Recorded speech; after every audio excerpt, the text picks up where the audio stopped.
Tadarusan adalah tradisi yang telah memiliki akar sejarah yang kuat sejak zaman Rasulullah, di mana praktik ini terus berkembang dan menjadi bagian integral dari kehidupan spiritual umat Islam, hingga kemudian mencapai puncaknya pada masa Wali Songo, yang dengan bijak dan penuh hikmah mengembangkan, serta mempromosikan tadarusan sebagai salah satu cara untuk memuliakan bulan Ramadan yang penuh berkah dan ampunan, bulan yang suci dan mulia di mana Al-Quran, kitab suci umat Islam, pertama kali diturunkan kepada Nabi Muhammad SAW, dan tradisi ini terus berjalan hingga saat ini, tidak hanya sebagai ajang untuk memperbaiki hafalan Al-Quran, tetapi juga sebagai sarana untuk memperdalam pemahaman dan kecintaan terhadap Al-Quran, serta meningkatkan kualitas spiritual dan keimanan. Banyak di antara mereka yang awalnya tidak mengetahui makna dan tujuan sebenarnya dari tadarusan.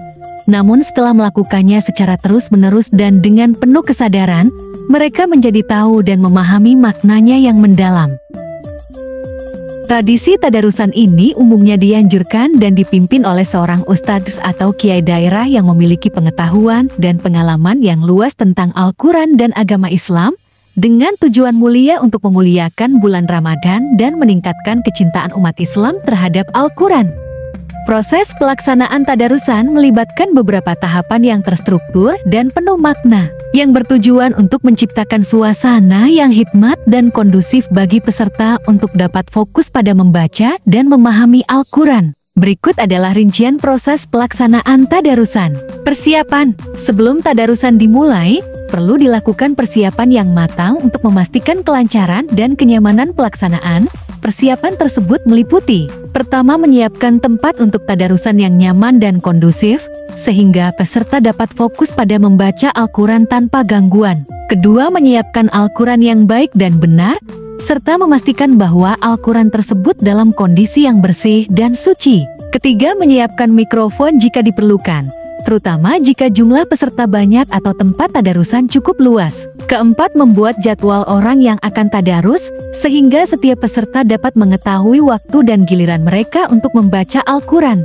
Kelima, menyiapkan jaminan atau suguhan yang dapat menambah kenyamanan dan kehusyukan peserta selama tadarusan. Keenam, menyiapkan meja untuk membaca Al-Quran, sehingga peserta dapat meletakkan Al-Quran dengan baik dan nyaman.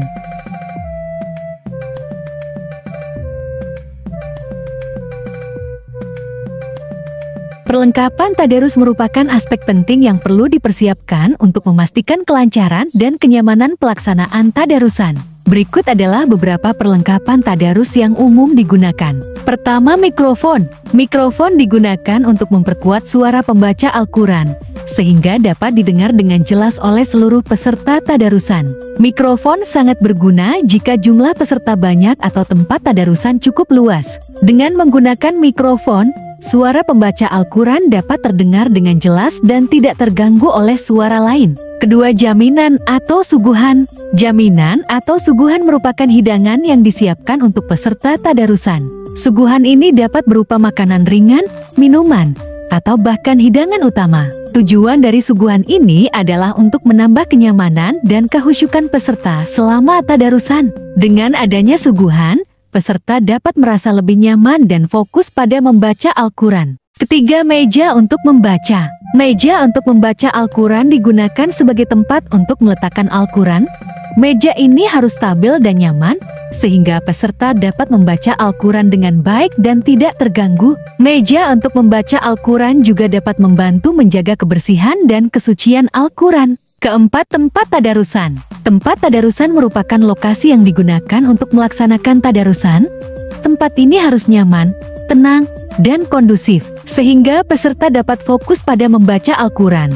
Tempat tadarusan dapat berupa masjid, mushola, atau bahkan rumah. Pastikan tempat tadarusan bebas dari gangguan dan memiliki fasilitas yang memadai untuk peserta. Dengan menggunakan perlengkapan tadarus yang memadai, pelaksanaan tadarusan dapat berjalan dengan lancar dan nyaman, sehingga peserta dapat fokus pada membaca dan memahami Al-Quran.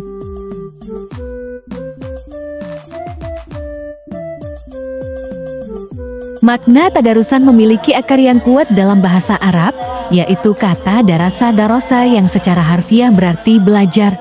Dalam konteks tadarusan, kata ini memiliki makna yang lebih spesifik, yaitu sebagai ajang pembelajaran Al-Quran yang komprehensif, maka makna tadarusan dalam bulan Ramadan dapat diartikan sebagai berikut. Pembelajaran Al-Quran. Tadarusan merupakan kesempatan bagi umat Islam untuk mempelajari Al-Quran secara lebih mendalam. Dalam tadarusan, peserta dapat belajar membaca Al-Quran dengan baik dan benar, memaknai ayat-ayat Al-Quran, dan memahami makna yang terkandung di dalamnya. Dengan demikian, tadarusan menjadi sarana untuk meningkatkan pengetahuan dan pemahaman tentang Al-Quran. Belajar membaca Al-Quran. Tadarusan juga merupakan kesempatan bagi peserta untuk memperbaiki kemampuan membaca Al-Quran. Dengan membaca Al-Quran secara teratur dan terstruktur, peserta dapat meningkatkan kemampuan membaca Al-Quran dengan baik dan benar. Ini sangat penting, karena membaca Al-Quran dengan baik dan benar merupakan salah satu cara untuk memahami makna dan kandungan Al-Quran. Memaknai Al-Quran. Selain belajar membaca, tadarusan juga memberikan kesempatan bagi peserta untuk memaknai ayat-ayat Al-Quran. Dengan memahami makna dan kandungan Al-Quran, peserta dapat meningkatkan kecintaan dan kesadaran terhadap Al-Quran. Memaknai Al-Quran juga dapat membantu peserta untuk memahami pesan-pesan yang terkandung dalam Al-Quran dan mengaplikasikannya dalam kehidupan sehari-hari.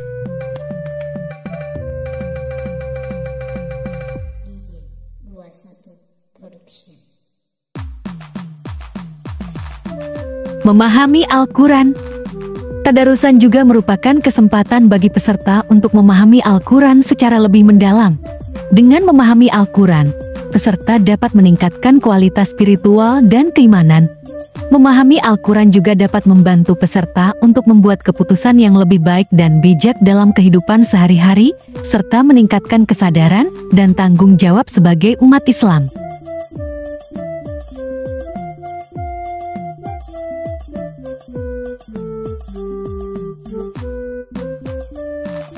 Dengan demikian, tadarusan menjadi sarana yang efektif untuk meningkatkan pengetahuan, pemahaman, dan kecintaan terhadap Al-Quran, serta meningkatkan kualitas spiritual dan keimanan peserta. Fungsi tadarusan memiliki peran yang sangat penting dalam menghidupkan malam-malam bulan Ramadan.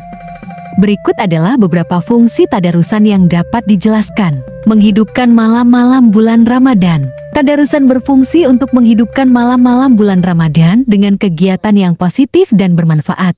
Dengan melakukan tadarusan, umat Islam dapat memanfaatkan waktu yang berharga di bulan Ramadan untuk meningkatkan kualitas spiritual dan keimanan. Malam-malam bulan Ramadan menjadi lebih bermakna dan penuh keberkahan dengan adanya tadarusan. Menghormati bulan turunnya Al-Quran. Bulan Ramadan merupakan bulan turunnya Al-Quran, sehingga tadarusan menjadi salah satu cara untuk menghormati dan memuliakan bulan suci ini. Dengan melakukan tadarusan, umat Islam dapat menunjukkan rasa syukur dan penghargaan atas nikmat Al-Quran yang telah diberikan kepada umat Islam. Tadarusan menjadi sarana untuk memperingati peristiwa penting dalam sejarah Islam, yaitu turunnya Al-Quran. Meningkatkan kualitas spiritual. Tadarusan juga berfungsi untuk meningkatkan kualitas spiritual dan keimanan umat Islam. Dengan membaca dan memahami Al-Quran, umat Islam dapat meningkatkan kesadaran dan tanggung jawab sebagai hamba Allah SWT. Tadarusan menjadi sarana untuk memperdalam pemahaman tentang Al-Quran dan meningkatkan kecintaan terhadap Al-Quran. Membangun komunitas yang solid. Tadarusan juga dapat berfungsi sebagai sarana untuk membangun komunitas yang solid dan harmonis. Dengan melakukan tadarusan bersama, umat Islam dapat mempererat hubungan dan meningkatkan kesadaran sebagai bagian dari komunitas yang sama. Tadarusan menjadi sarana untuk membangun ukhuwah Islamiyah dan meningkatkan kesadaran sebagai umat Islam. Dengan demikian, tadarusan memiliki fungsi yang sangat penting dalam menghidupkan malam-malam bulan Ramadan, menghormati bulan turunnya Al-Quran, meningkatkan kualitas spiritual, dan membangun komunitas yang solid. Perubahan tradisi tadarusan dulu dengan sekarang. Kalau dulu yang tadarusan banyak dari kalangan muda, kalau sekarang kebanyakan orang tua. Kalau dulu kebanyakan laki-laki, tapi sekarang kebanyakan perempuan yang tadarusan. Cara pelestarian tadarusan dapat dilakukan dengan beberapa terutama dalam mengajak anak-anak atau generasi termuda untuk terlibat dalam kegiatan ini. dilakukan. Mengajak anak-anak ke masjid atau musyola. Mengajak anak-anak ke masjid atau musyola merupakan langkah awal buat mereka merasa nyaman dan akrab dengan lingkungan tersebut. Dengan demikian, anak-anak dapat dengan Al-Quran dan kegiatan keagamaan lainnya. Jenenge Pakde Salim cah ngeteri es. Dengan mengajak anak-anak ke masjid atau musyola, membuat anak-anak nyaman di masjid atau musyola. Jika anak-anak sudah merasa nyaman di masjid atau musyola, maka akan lebih mudah untuk mengajak mereka untuk tadarusan. Orang tua atau pendidik dapat membuat anak-anak merasa nyaman dengan cara menyediakan fasilitas yang sesuai untuk mereka, seperti tempat bermain atau ruang khusus untuk anak-anak. Dengan demikian, anak-anak dapat merasa lebih betah dan tidak merasa terganggu saat melakukan kegiatan di masjid atau musyola. Menanamkan rasa cinta pada Al-Quran. Menanamkan rasa cinta pada Al-Quran sejak dini merupakan langkah penting dalam pelestarian tadarusan. Orang tua atau pendidik dapat memulai dengan mengajarkan anak-anak tentang Al-Quran dan kegiatan keagamaan lainnya. Dengan demikian, anak-anak dapat merasa lebih dekat dengan Al-Quran dan memiliki rasa cinta yang kuat terhadap kitab suci umat Islam ini. Mengembangkan kebiasaan membaca Al-Quran. Dengan menanamkan rasa cinta pada Al-Quran sejak dini, anak-anak akan secara tidak langsung mengembangkan kebiasaan membaca Al-Quran. Mereka akan merasa lebih nyaman dan gemar membaca Al-Quran tanpa perlu disuruh. Orang tua atau pendidik dapat memotivasi anak-anak untuk membaca Al-Quran dengan cara memberikan reward atau penghargaan atas usaha mereka. Meningkatkan kualitas dan kuantitas tadarusan. Dengan melibatkan anak-anak dan generasi termuda dalam tadarusan, maka kualitas dan kuantitas tadarusan dapat meningkat. Anak-anak yang telah terbiasa dengan tadarusan akan lebih mudah untuk memahami dan mengamalkan nilai-nilai yang terkandung dalam Al-Quran. Dengan demikian, tadarusan dapat menjadi kegiatan yang lebih bermakna dan berdampak positif bagi generasi muda. Dengan melakukan cara-cara pelestarian tadarusan di atas, maka kegiatan ini dapat terus berlanjut dan menjadi bagian dari kehidupan generasi muda. Tadarusan dapat menjadi sarana untuk meningkatkan kualitas spiritual dan keimanan generasi muda, serta mempererat hubungan antara generasi muda dengan Al-Quran dan kegiatan keagamaan lainnya.